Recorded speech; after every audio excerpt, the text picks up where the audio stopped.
તો ચાલો આપણે સરગવાની કઢી બનાવવાની છે। બહુ ટેસ્ટી એવી આ સરગવાની કઢી બને છે।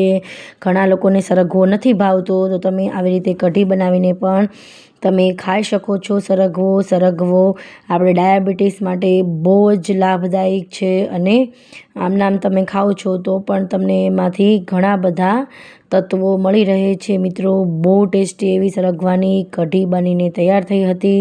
તમે મારો વિડીયો લાઈક કરો, શેર કરો અને સબસ્ક્રાઈબ કરવાનું તો ભૂલતા જ નહીં। અને સબસ્ક્રાઈબ કરશો તો સૌથી નવો વિડીયો હું આમાં મૂકું ત્યારે તમને સૌથી પહેલો જ તમને મળશે। જો આપણી સરગવાની કઢી છે તે ખૂબ જ ટેસ્ટી અને બહુ સરસ એવી બની હતી। મિત્રો, મારી સરળ રેસીપી છે એટલે તમને એક વખત જોશો તો તરત યાદ રહી જશે। હેલો ફ્રેન્ડ, જય શ્રી કૃષ્ણ, તમારું સ્વાગત છે મારી પરીસ કિચન યુટ્યુબ ચેનલમાં। તો આજે આપણે બનાવી લઈશું સરગવાની કઢી। તો તૈયાર કરી લીધો છે મેં 200-250 ગ્રામ જેટલો સરગવો અને કટકા કાપી નાખ્યા છે કટકામાં। અને હું એક કુકરમાં પાણી લઈ લઈશ 1 ગ્લાસ, એમાં થોડી હળદર, સ્વાદ પ્રમાણે મીઠું નાખીશ અને જે સરગવાની સીંગ કાપેલી છે તે નાખી દઈશ એમાં। આપણે 2 થી 3 વિસલ પડે એટલે આપણે ગેસની ફ્લેમ છે તે બંધ કરી દેવાની છે, નહીં તો આપણો સરગવો છે તે એકદમ વધારે પડતો બફાઈ જશે તો કઢી સારી નહીં થાય। જો આવી રીતે સરગવો તમારે બાફીને તૈયાર કરી લેવાનો છે। એકદમ બફાણો વધારે પણ નથી બફાણો અને કાચો પણ નથી રહ્યો, એકદમ સરસ બફાઈ ગયો છે। હવે આને આપણે લસણની કટકી અને લીલા મરચાંની કટકી નાખી અને વઘાર કરવાનો છે। મિત્રો, આ લસણની કટકીનો ટેસ્ટ ખૂબ જ સરસ આવે છે। આવી રીતે તમારે લસણની કટકી કરી નાખવાની છે અને પછી એની સાથે જ આપણે લીલા મરચાંની કટકી કરી નાખશું। જે કોઈ પણ સરગવો નથી ખાતું, તમે એક વખત આવી રીતે કઢી બનાવશો તો બધા જ ખાવા લાગશે। અને આ સરગવાની કઢી તમને ગરમ ગરમ બાજરાના રોટલા સાથે ગરમ ખાશો તો બહુ ટેસ્ટી એવી લાગે છે। બાજરાનો રોટલો કઢીમાં ચોળીને ખાશો તો બહુ સારો એવો ટેસ્ટ આવે છે અને તમે બાળકોને એવી રીતે આપશો બાજરાના રોટલા સાથે ચોળીને કઢી તો ખાઈ જશે અને ખબર પણ નહીં પડે। મિત્રો, એક વખત જરૂરથી બનાવજો તમારા બાળકો માટે।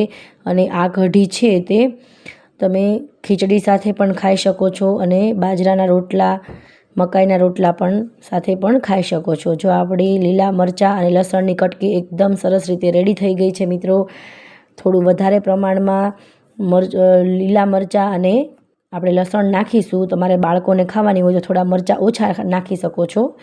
હવે મેં 500 ગ્રામ જેટલી મેં મીડિયમ છાશ લઈ લીધી છે। એકદમ ખાટી પણ નથી અને એકદમ મોળી પણ નથી અને તેમાં આપણે પાણી એડ કરવાનું છે।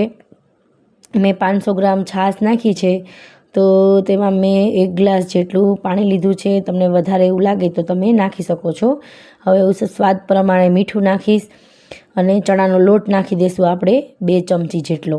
બહુ વધારે નથી નાખવાનો, બહુ પણ વધારે નાખશો તો વધારે જાડી કઢી થશે તો ખાવાની નહીં મજા આવે, તો શાક જેવું બની જશે। હવે મેં 2 ચમચી ચણાનો લોટ નાખી દીધું છે અને બ્લેન્ડરની મદદથી મેં તેને બધું જ મિક્સ કરી લીધું છે। તમે ઝીરણીની મદદથી પણ કરી શકો છો, પણ તમે બ્લેન્ડર ફેરવશો તો એકદમ સરસ રીતે એક રસ થઈ જશે। હવે આ કઢી આપણે ઉકળવા મૂકવાની છે પહેલાં। હવે હું સ્વાદ અનુસાર થોડી એવી અંદર હળદર નાખીશ। સ્વાદ અનુસાર મેં મીઠું નાખી જ દીધું છે। અડધી ચમચી જેટલી મેં હળદર નાખી અને બધું જ મિક્સ કરી અને ગેસ ઉપર હું એને ઉકળવા માટે મૂકી દઈશ। એકદમ સરસ અંદર જે ચણાનો લોટ છે તે એકદમ સારો એવો બફાઈ જાય ત્યાં સુધી આપણે કઢીને ઉકાળવાની છે। જો આવી રીતે આપણે કઢી થઈ જાય, આ ફોર્મમાં આવી જાય ત્યાં સુધી આપણે ઉકાળીશું। આવી રીતે ઉપર બબલ બનવા માંડે, વધારે પડતા ઝાંક આવવા માંડે ત્યાં સુધી આપણે કઢીને ઉકાળવાની છે। આવા ઝાંક આવે એટલે તમારે સમજી લેવાનું કે તમારો ચણાનો લોટ છે તે એકદમ સરસ રીતે અંદર બફાઈ ગયો છે। પછી આપણે તેને વઘારી લેવાની છે। અલગથી બાઉલમાં મેં પેનમાં ગરમ કરવા મૂકી દીધું છે તેલ અને ઘી 2 મિક્સ કરીને મેં મૂકેલું છે અને તેમાં હું 1 ચમચી રાઈ નાખીશ, અડધી ચમચી આખું જીરું નાખેલું છે, થોડી હળદર નાખી દઈશ અને પહેલાં હિંગ નાખીશ 2 ચપટી અને અડધી ચમચી જેટલી હળદર નાખી દઈશ। હવે મેં જે કટકી કરેલી છે મરચાંની અને લસણની તે આપણે નાખી દઈશું। પહેલાં લીમડો નાખવાનો છે મીઠો અને લસણ, લીલા મરચાંની કટકી નાખી દઈશ અને એકદમ સરસ રીતે હું એને સાંતળી લઈશ।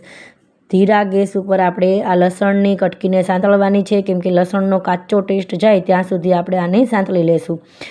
એકદમ સરસ રીતે સંતળાઈ જાય પછી આપણે તેમાં લાલ મરચું પાવડર નાખીશું. 1 ચમચી ધીરો ગેસ કરી દેવાનો છે, નહીં તો લાલ મરચું તમારું બળી જશે.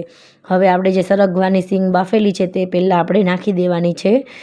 એકદમ સરસ રીતે કૂક થઈ જાય, આ બધી વસ્તુ મિક્સ થઈ જાય પછી આપણે તેમાં કઢી નાખી દઈશું. કઢી પણ આપણે એકદમ સરસ રીતે લોટ ચણાનો બફાઈ ગયો છે.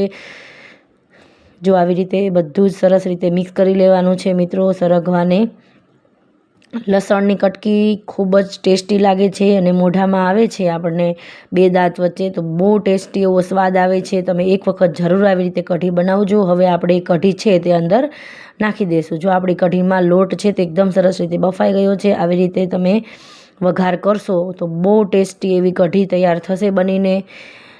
આ કઢી આપણે બાજરાના રોટલા સાથે, ખીચડી સાથે બહુ જ સરસ લાગે છે અને લુખ્ખી પણ તમને ખાવાનું મન થાય છે એવી આ કઢી બનીને તૈયાર થાય છે. અને આવી જ મારી સારી એવી કઢીનો ટેસ્ટ બન્યો તો તમે એક વખત જરૂરથી ટ્રાય કરજો. હવે તેમાં થોડું પાણી રહેલું હતું, સરગવો બાફ્યો હતો તેમાં, તે આપણે આમાં એડ કરી દઈશું. કેમ કે આપણે છાશ નાખી હતી ત્યારે પાણી થોડું ઓછું નાખેલું હતું, એટલે આપણે આમાં પાછો અડધો ગ્લાસ પાણી એડ કર્યું છે. એકદમ સરસ રીતે પરફેક્ટ કઢી તૈયાર થઈ જશે મિત્રો. આવી રીતે તમે એક વખત જરૂરથી બનાવજો. આ કઢી આપણને વરસાદમાં ગરમ ગરમ ખાવાની બહુ મજા આવે છે મિત્રો. એકલું તળેલું ખાવું કરતાં આવી રીતે થોડું અલગ બનાવીને પણ ખાવાની મજા આવે છે. જો આપણી કઢી એકદમ સરસ રીતે આવી રીતે ઉકળી જાય ત્યાં સુધી ઉકાળવાની છે. બધું જ તેલ ઉપર આવી ગયું છે અને આપણી કઢી તૈયાર થઈ ગઈ છે. હવે ગેસ બંધ કરી અને ધાણા નાખી દઈશું આપણે. ધાણાનો ટેસ્ટ આ કઢીમાં ખૂબ જ સરસ આવે છે. તમે એક વખત જરૂરથી ટ્રાય કરજો. મારો વિડીયો તમને કેવો લાગ્યો તે કોમેન્ટ બોક્સમાં એકદમ પ્યારું પ્યારું કોમેન્ટ કરી દેજો અને લાઇક કરો. તમારા દોસ્તો, તમારા પરિવાર સાથે શેર કરવાનું નહીં ભૂલતા અને સબસ્ક્રાઈબ પણ કરી દેજો. એક લાઇક અને એક સબસ્ક્રાઈબથી અમને બહુ સારી એવી પ્રેરણા મળે છે. જો આપણી કઢી એકદમ સરસ રીતે તૈયાર થઈ ગઈ છે. વાવ, જોતાં જ મોઢામાં પાણી આવી ગયું છે મિત્રો. એટલી સરસ કઢી બનીને તૈયાર થઈ છે. હવે હું એક બાઉલમાં આ કઢી લઈ લઈશ મિત્રો. આ ટેસ્ટી થઈ હતી, બહુ જ સરસ કઢી લાગે છે. આ વરસાદ આવતો હતો અને મેં કઢી બનાવી હતી અને બાજરાના રોટલા સાથે અમે આ કઢી ખાધી છે અને બાળકોએ પણ ખાઈ અને ખૂબ જ મજા આવી હતી. તમે એક વખત જરૂરથી ટ્રાય કરજો. બહુ ટેસ્ટી એવી કઢી થઈ હતી. ચાલો મિત્રો, કઢી તૈયાર છે. Bye bye.